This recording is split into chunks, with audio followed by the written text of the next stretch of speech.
नमस्कार मित्रों, अनंत कथा सागर चैनल में मैं डॉक्टर आदित्य पाराशरी आपका फिर स्वागत करता हूं। महाभारत कथाओं की श्रृंखला को आगे बढ़ाते हुए उद्योग पर्व की कथाएं चल रही हैं।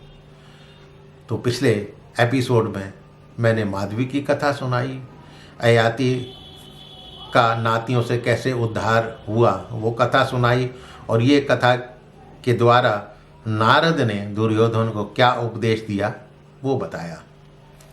अब धृतराष्ट्र के अनुरोध पर कृष्ण एक बार फिर दुर्योधन को कहते हैं, क्या नारद की बातें जब सुन ली धृतराष्ट्र ने, तो धृतराष्ट्र बोलते हैं, नारद जी जैसा आप कहते हैं मैं भी वैसा ही चाहता हूँ, परंतु मेरी कोई सुनता ही नहीं है, मेरा कोई वश ही नहीं चलता।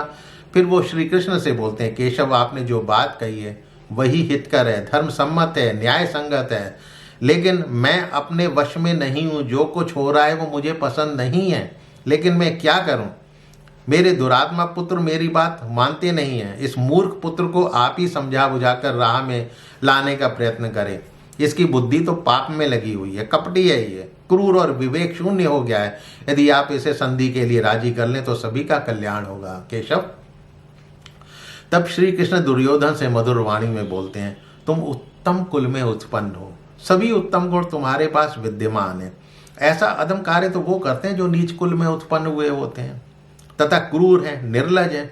तुम्हारा ये जो हठ जो है ये अधर्ममय है, ये धर्म सम्मत नहीं है, जो अनिष्ट कारक भी है, और ये तुम्हारे प्राण भी लेकर रहेगा। तुम इसे सफल बना सको ये भी संभव नहीं है। यदि तुम अपने हठ को छोड़ देते हो तो सभी के लिए कल्याणकारी होगा। ऐसा करने से तुम्हें अधर्म की प्राप्ति कराने वाले कर्म से छुटकारा भी मिल जाएगा। इसलिए मेरी मानो तो पांडवों से संधि कर लो। यही बात राजा धृतराष्ट्र, भीष्म, द्रोण, विदुर, कृपाचार्य ये लोग भी यही चाहते हैं। संधि होने पर संपूर्ण जगत का भला हो सकता है। तुम माता पिता के शासन के अधीन रहो, मंत्रियों सहित तुम्हारे पिता का पांडवों के साथ संधि करना ही अच्छा जान पड़ता है, और तुम्हें भी यही पसंद आना चाहिए। जो मनुष्य अपने हितकारी लोगों के शास्त्र सम्मत उपदेश सुनकर भी उस पर विचार नहीं करता है, स्वीकार नहीं करता है, उसका ये अस्वीकार करने का परिणाम बहुत बुरा होता है। जो मोहवश, अज्ञानवश अपने हित की बात नहीं मानता, वो स्वार्थ से भ्रष्ट होकर पश्चाताप का ही भागी बनना पड़ता है। जो अपने हितकारी लोगों की बात ना सुनकर दुष्ट लोगों की बातें सुनता है, वो शत्रुओं के अधीन हो जाता है। ऐसा व्यक्ति भयंकर विपत्ति में फंसकर अपने कल्याण का कोई भी मार्ग देख नहीं पाता। जो अपने आत्मीय जनों से द्वेष रखता है उसे तो ये पृथ्वी भी त्याग देती है। दुर्योधन तुम वीर हो, लेकिन तुम उन वीर पांडवों से विरोध करके दूसरे अशिष्ट, असमर्थ और मूढ़ मनुष्यों से अपनी रक्षा चाहते हो। यानी कर्ण और शकुनी के भरोसे तुम अपनी रक्षा चाहते हो। इस पृथ्वी पर तुम्हारे सिवा दूसरा कौन सा मनुष्य है जो इंद्र के समान पराक्रमी बंधु बांधवों को त्याग कर दूसरों से अपनी रक्षा करना चाहेगा? तुमने जन्म से ही पांडवों के साथ छल का व्यवहार किया है, परंतु क्योंकि वो धर्मात्मा है इसलिए वो तुम पर क्रोधित नहीं हुए। तुम इस साम्राज्य को अनुचित उपाय से पाना चाहते हो। ईर्ष्या के वशीभूत मनुष्य किसी भी बात को ठीक से समझ भी नहीं पाता है। तुम तो पांडवों द्वारा स्थापित राज्य का उपभोग कर रहे हो, तो भी उन्हीं की अवहेलना कर दूसरों से अपनी रक्षा की आशा करते हो।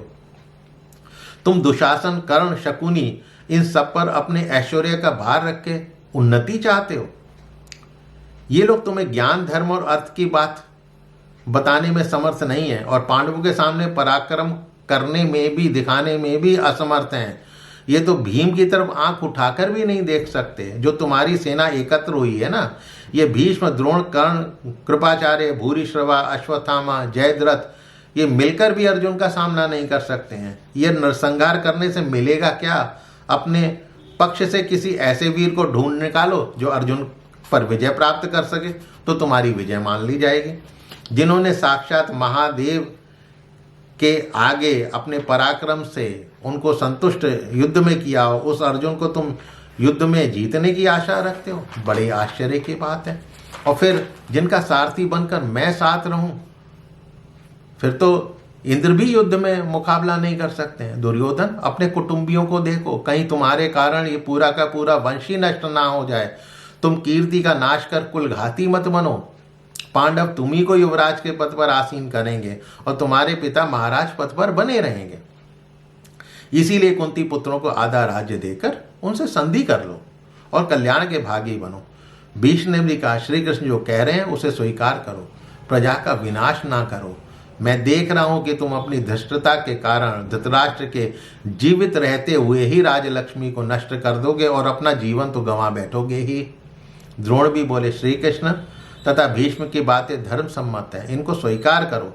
माधव का तिरस्कार मत करो, जो तुम्हें युद्ध के लिए उकसा रहे हैं ना, वो तुम्हारे काम नहीं आएंगे। अपने भाइयों की हत्या मत करवाओ, तुम बाद में पीछे पछताओगे।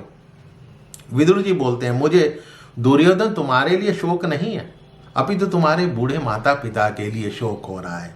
तुम जैसे पापी कुलघाती कुपुत्र को जन्म देने के कारण शोक मग्न होकर अनाथ भिक्षुक की भांति ये भटकेंगे।